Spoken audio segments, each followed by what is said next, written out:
আসসালামু আলাইকুম। শুরু করব নবম দশম শ্রেণী গণিত ২০২৫ সাল নতুন বই অনুশীলনী ২.১ এর ২ এর ক নাম্বার কোশ্চেন। এখানে বলছে হলো নিচের সেটগুলোকে সেট গঠন পদ্ধতিতে প্রকাশ করো। এখানে দেখেন মান দেওয়া আছে হলো ১ ২ ৩ ৪ ৫ ৬ এভাবে মান দেওয়া আছে। যদি আপনি দেখেন মানটা হঠাৎ করে বেড়ে গেছে, দেখেন ১ ২ ৩ ৪ ৬ ৯ ১২ ১৮ ৩৬। যদি এরকম হঠাৎ করে বেড়ে যায় তাহলে হয় ওই সংখ্যার গুণনীয়ক। কি হয় এটা? ওই সংখ্যাটার গুণনীয়ক। তাহলে আমরা লিখব এখানে আগে ক নাম্বার সমাধানটা। তো এখানে মানটা লিখে নেই যে শুধুমাত্র এই মানটাকে একটা ব্যাখ্যা দেব।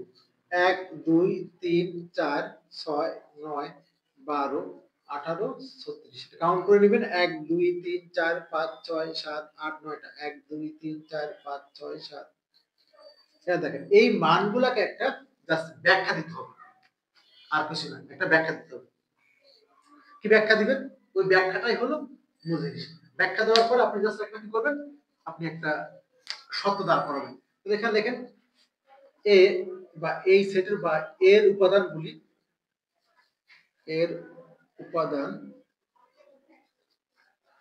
কি সংখ্যা? স্বাভাবিক সংখ্যা।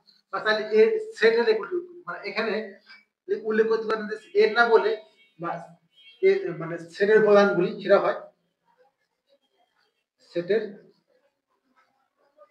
উপাদান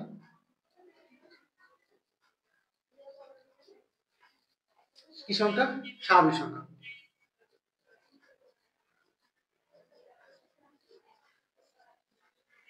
স্বাভাবিক। আর কি বলা যায়? তাহলে এই যে সেট এর উপাদানগুলো কি সংখ্যা? স্বাভাবিক সংখ্যা। আর কি বলা যায়? এই যে জোড় নাকি বিজোড় এই বলা হঠাৎ করে বাড়লে এর গুণনীয়ক। দেখেন 36 কে সবাই ভাগ দেয়। 36 এর গুণনীয়ক মানে ভাগ, কিন্তু অর্থাৎ ওকে এই মান দিয়ে সবাই ভাগ দেয়। এখন আপনাকে একটা শর্ত দিয়ে লেখার পালা। অর্থাৎ নির্ণয় সেট। এটা দেখেন নির্ণয় সেট সবগুলো ধরে একই সমান দেন x এলিমেন্ট অফ n। এই যে মানগুলোকে একটা উপাদান x মনে করলাম আর n এর সদস্য মানগুলোকে আসলে সেম। যেখানে এই x টা কি জিনিস এই ব্যাখ্যা প্রত্যেক জায়গায় এটা আসবে, কিন্তু এই জায়গাটা আসবে x এলিমেন্ট অফ n পূর্ণ হলে z স্বাভাবিক সংখ্যা আর তাহলে এটা হবে। আর কি হবে? x কমা দিয়ে x হলো কি 36 এর গুণ শেষ। এইটুকু জাস্ট এই হলো আমাদের খ নাম্বার কোশ্চেন আছে। আমরা করব গ নাম্বার কোশ্চেনটি।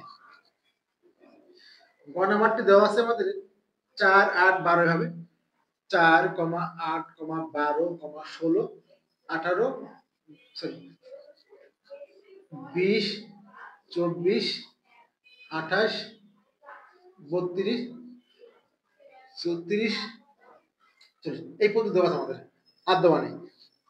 জাস্ট এই 40 পর্যন্ত দেওয়া আছে। এখন আমরা ডিরেক্ট অঙ্কটা উঠালাম, তাহলে লিখি আমরা এখানে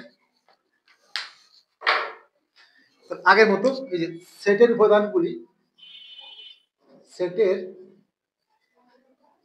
উপাদানগুলি কি সংখ্যা? স্বাভাবিক সংখ্যা। কি সংখ্যা? এই যে উপাদানগুলি কি সংখ্যা? স্বাভাবিক সংখ্যা। স্বাভাবিক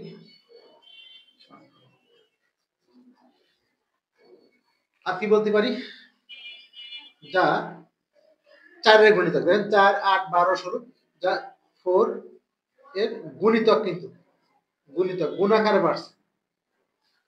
একটা ব্যাখ্যা দিলেন জাস্ট যে উপাদানগুলো কি সংখ্যা আর কি ব্যাখ্যা দিলেন। এখন জাস্ট সত্য আগের মতো নির্ণয় সেট দেখেন অনেক বেশি বোঝার বিষয়, কিন্তু অঙ্কগুলো খুব ছোট অঙ্ক, কিন্তু অনেকে কিন্তু পারেন না, একটু বোঝার বিষয় আছে। এখানে all time x element of n fixed. n মানে n বা z যা হবে এটা ফিক্সড। এবার দেখেন সাজ দেন এই x টা কি হলো? এই x দেখেন x টা হলো 4 এর x টা হলো কি 4 এর গুণিতক।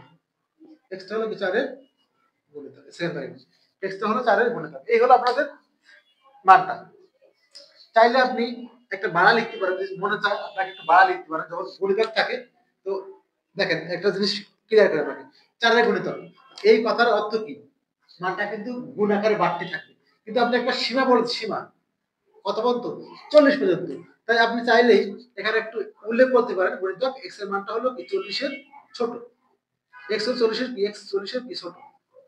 এই যে তাহলে একটা যদি বাউন্ডিং হয়ে গেল 40 এর ছোট বা সমান, তাহলে কিন্তু আমার মানটা ক্লিয়ার হয়ে গেল। এটা এখানে এবং লেখে অর্থাৎ এবং x হলো 40 এর ছোট, x ছোট 40 এর ছোট বা সমান, তাহলে আমরা ক্লিয়ার হয়ে যায়। কারণ এখানে তো মান তো চারই করে যাক, বাট মান তো শেষ হয়নি, তাহলে 40 এর ছোট বা সমান। এই হলো আমাদের গ নাম্বার কোশ্চেন আনসার। আশা করি আপনারা বুঝতে পারছেন। এটা হলো গুণিতক, এটা কিন্তু গুণনীয়ক। সিস্টেম একাডেমিক এর পক্ষ থেকে আন্তরিক সালাম জানিয়ে শেষ করা আজকের মতো ক্লাস। আল্লাহ হাফেজ।